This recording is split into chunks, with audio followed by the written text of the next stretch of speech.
Bienvenidos al Museo Sumaya, Fundación Carlos Slim. Nos encontramos, Rebeca Rosendo, Alfonso Miranda, para descubrir la técnica de una obra atribuida al maestro Martinus, un artista, Rebeca, que trabajó en los actuales países de Europa del Este, entre República Checa, Hungría, Eslovaquia, hacia 1485, 1500, y que este maestro Martinus nos entrega en este tiempo de Adviento la adoración de los Reyes Magos. Una tabla que tiene unas cualidades extraordinarias. Vamos a empezar, digamos, en cómo se realizan, qué instrumentos se requieren para tener esta estrella de Belén en un relieve que nos sigue conmoviendo, además de este dorado que representa el poder de Dios en la tierra y la recepción que tenían los fieles al ver este tipo de tablas que realmente pues los conmovía a la devoción.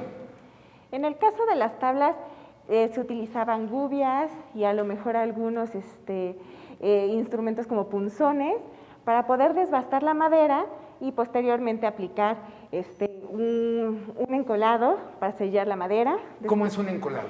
Es la utilización de una cola animal, que es un pegamento muy diluido para sellar la madera y no absorba tanto. ¿Esto puede ser como la cola de conejo, la cola de pescado, sí. esto? Sí. Huesos. Sí, depende de cuál fuera la que ellos utilizaran, pero sí es ese tipo de cola. Posterior a aplicaban un bol. El bol es una arcilla que se utiliza para poder aplicar una hoja de oro. Esto es con el fin de que también la hoja de oro se pueda adherir perfectamente y posteriormente bruñirla. ¿Y el bol también le da esa brillantez tan especial? Depende el color del bol, el acabado o la calidez que tenga la hoja de oro. Okay. Usualmente es rojo, sin embargo también se ha encontrado bol amarillo o cuando son hoja de plata puede ser bol negro. ¿Y esto después lo voy a pulir de alguna forma, bruñir? Se aplica la hoja de oro, okay, se tiene que secar y posteriormente se bruñe con alguna piedra, generalmente son ágatas, y esto hace que brille más, además de que se vuelva homogénea toda la hoja de oro que se aplica. Son hojas pequeñas, suelen ser como de 10 centímetros, entonces se utilizan varias. Y esto requiere una pericia para que el metal logre esta delgadez y que permita ser después adherido. La hoja de oro es tan delgada que incluso al respirar puede volar, o sea, podemos hacer que se disgregue. Entonces sí requiere una pericia muy grande para lograr el acabado y sobre todo que la hoja de oro pueda acoplarse al relieve de la tabla. Hoy en día pensamos en un artista que trabaja en solitario en su estudio. Esto sería imposible para los antiguos maestros europeos, incluso con artistas contemporáneos. Es un taller muy nutrido donde pues, existe desde el que elige la tabla, cómo se va a preparar. ¿Por qué la tabla no la vemos plana y no regresa a su forma, digamos, orgánica, original? Pues que el tronco es curvo. Depende del corte. Al ser los troncos redondos, depende el corte de cómo se saque la tabla. O sea, puede ser de forma, se le llama tangencial, puede ser longitudinal, y también del proceso del secado de la madera. O sea, se escogían como los cortes más estables para evitar la deformación y se esperaba que la madera perdiera humedad poco a poco. También se aplicaba peso para evitar este tipo de movimientos. Muchas veces las tablas también ya han sido intervenidas porque por la cantidad de años que han vivido, pueden haber estado en condiciones que hayan permitido justamente estas deformaciones. Entonces, bueno, también algunas intervenciones permiten que la tabla se mantenga completamente plana. Ok, y de pronto sabemos que este artista hereda pues toda una tradición de los artistas del sur de Alemania, el norte de Austria, de lo que implicaba la Selva Negra y que pues volvió a la ciudad de Múnich, pues precisamente un punto de pues, irradiar un centro de conocimiento de la resignificación pues, del arte italiano. Y esto también trasciende al marco. Tenemos textil, tenemos madera. ¿Cómo es la construcción de este marco y cuál es pues el lenguaje mismo de la protección de la obra con el marco? Pues originalmente los marcos surgieron para enmarcar a la obra, para llevar la mirada hacia el cuadro. Y bueno, con el tiempo también pues, ha funcionado como una protección, porque es la parte que sobresale de la pieza. En este caso es un marco que es tipología, es una muy sencilla, es de las primeras que surgieron, al ser muy sencilla en el perímetro. Una de sus características es que las molduras externas e internas son iguales. La parte central se llama entrecallo friso, y en esta tipología específica podía ser decorado con policromía, con estucos o con terciopelo. El terciopelo de esta pieza se le llama terciopelo labrado o calado. Esto quiere decir que la decoración del terciopelo es una mezcla de vello o pelo, que es lo que caracteriza generalmente al terciopelo, y zonas que no tiene este pelo. Esto se hace porque al momento de crear el terciopelo, las fibras del ordimbre de una de las caras son cortadas. Esto hace este vello denso. Y en el caso del calado, hay zonas que no se cortan, lo cual hace el contraste entre las zonas con vello y zonas que se les llama terciopelo rizado. Rizado.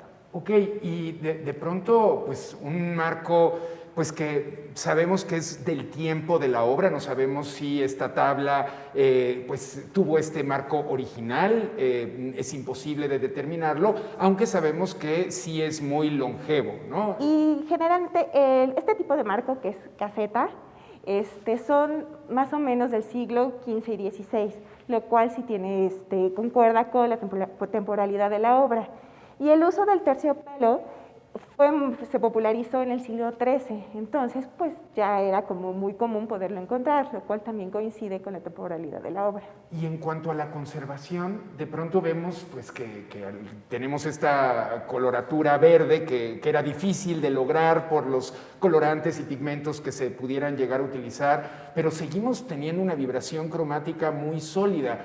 ¿Cómo es el proceso de restauración del textil cuando también tenemos madera, cuando tenemos la hoja de oro? Resultan demasiados materiales para una sola obra. En este caso, muchos de los materiales son comunes. Por ejemplo, en el caso del marco y del de la tabla, bueno, es la madera. Para el textil es un poco distinto porque se comporta también de manera distinta. Entonces, lo que suele hacerse es, bueno, encontrar en qué nivel de degradación está, y muchas veces lo que se hace es separar a los elementos que se pueda para conservarlos como es este tipo de material, en este caso del terciopelo, y en estos casos lo que puede ser es que se requieran refuerzos o alguna tela que sirva de protección, ya que el terciopelo también era un material lujoso. Eso es porque estaba hecho de seda principalmente. La seda con el paso del tiempo se va degradando y se hace una especie de polvo.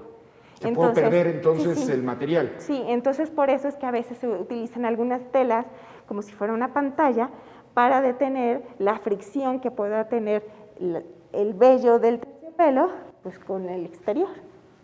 Pues resulta fascinante el poder de restauración, el poder también desde el Laboratorio de Conservación, desde México, estar en contacto con este patrimonio cultural que ya rebasa a República Checa, Hungría o Eslovaquia, rebasa a México y es de todos, ¿no?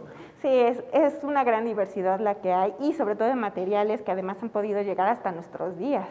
Para una restauradora, para una profesional, pues desde México, desde la Escuela Nacional de Conservación y Restauración y Museografía, Manuel Castillo Negrete, pues en el proceso de aprendizaje de la pericia que implica pues ciencia, arte, historia, química, física, de pronto no estamos acostumbrados a ver este tipo de obras y poderlas intervenir. ¿Cómo ha sido confrontar estos retos con el aprendizaje y finalmente la apertura hacia un laboratorio como el de Museo Sumaya Fundación Carlos Slim?